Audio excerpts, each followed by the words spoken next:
cheese dulu. Sambil kita menanti jawaban. Oke lur, jumpa lagi bareng Mas Didi. Walalala. Kali ini kita masuk ke sesi bincang-bincang bisnis ala UKM. Nah, kali ini saya akan membedah, channel ini saya akan membedah tentang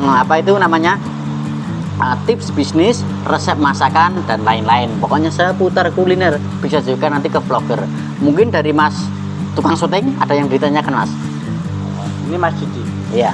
Selain Mas Didi ini punya usaha nasi goreng, menu nasi goreng, apakah punya menu lain atau usaha lain yang di luar nasi goreng, Mas Didi?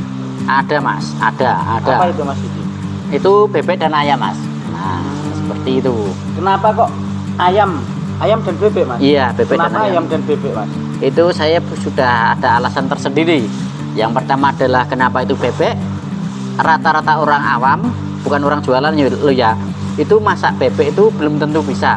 Lah, bebek itu apa? Satu alot, yang kedua adalah apek lur. Nah, seperti itu. Apabila orang pengen makan bebek pasti jajan.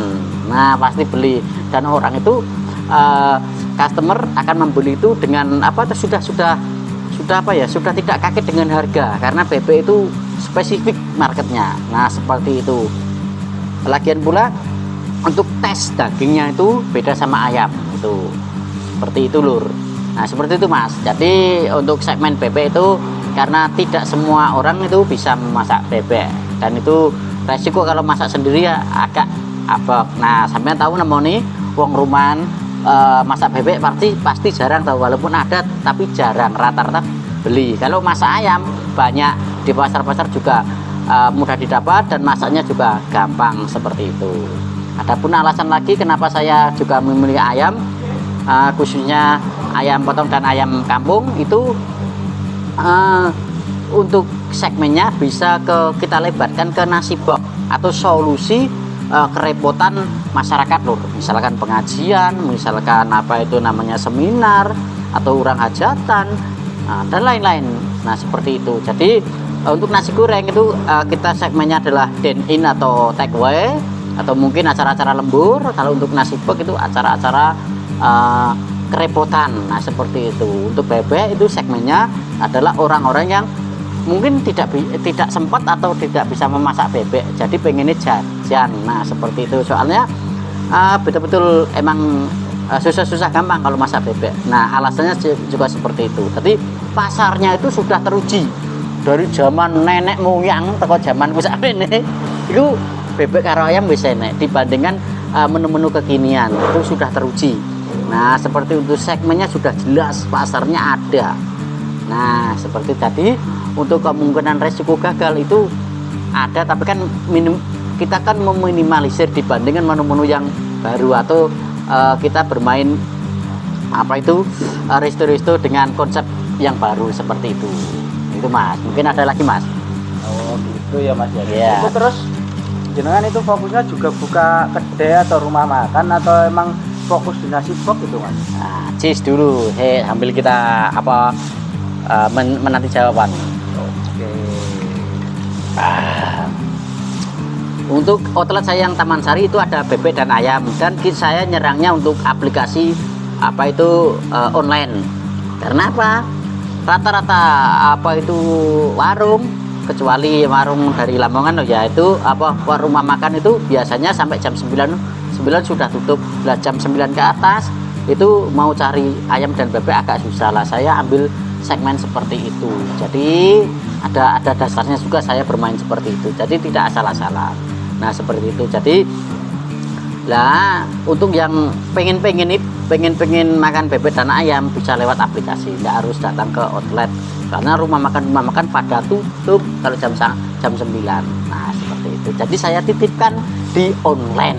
Nah, untuk pemasaran nasi box saya ada juga di luar jam operasional warung saya. Itu biasanya saya juga melayani. Nah, seperti itu. Mungkin ada lagi gitu, Mas ya. Terus itu jenengan itu ibaratnya kan mengendalikan atau memegang dua usaha. Itu gimana, Mas, ngaturnya? Fokusnya itu gimana, Mas, untuk memikirkannya itu? biar teman-teman bisa mengikuti atau menjadi motivasi lah seperti itu. Oh gitu. Nah untuk nasi goreng itu kan kita sudah ada tim, artinya tim eksekusi, tim penggorengan untuk di outlet. Nah untuk nasi box itu saya di rumah juga ada salah satu karyawan untuk produksi, untuk apa itu membuat bebek dan ayam. Dan untuk bebek dan ayam itu kita bisa di freezer dulu, jadi nggak tiap hari harus produksi seperti itu. Jadi ya istilahnya kan simple lah seperti itu, jadi nggak ribet itu. Jadi kita fokusnya nggak pecah. Nah, kalau misalkan nasi box nggak ada orderan kan kita masih di freezer, jadi nggak masalah. Nah seperti itu. Jadi kalau ada orderan baru kita produksi, misalnya adang sego atau goreng ayam dan bebeknya. Nah seperti itu. Oh gitu, berarti tipsnya itu ya Mas ya. Iya. Kan Mas Didi udah melewati dari beberapa fase dan sampai sekarang ya Mas ya. Iya. Kalau untuk teman-teman yang baru memulai Mas, belum punya tim dan lain-lain, mungkin ada sarannya Mas sedikit saja sebelum kita tutup sesi ini Mas.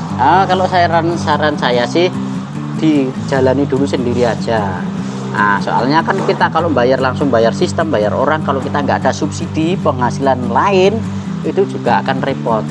Nah kalau kita dijalani dulu, kita akan tahu detail betul. Oh di sini terjeglongannya, oh di sini kekurangannya, harus gimana. Nanti kan kalau kita jalan sendiri, kita akan survei pasar, mana bahan baku yang bagus, mana bahan baku yang murah, mana yang supplier yang betul-betul amanah, seperti itu.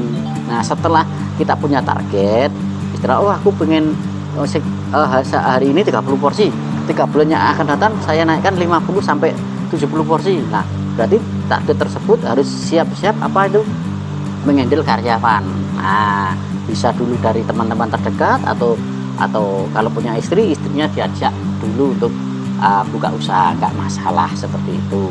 Jadi enteng-entengan baik loh saisone sih. Nah seperti itu. Mungkin ada lain Mas? Ya mungkin cukup Mas, terima kasih. Mungkin sedikit bisa membantu dari teman-teman yang masih mencari referensi tentang usaha. Iya oke lur, cheers dulu. Mungkin cukup sekian dulu dari saya.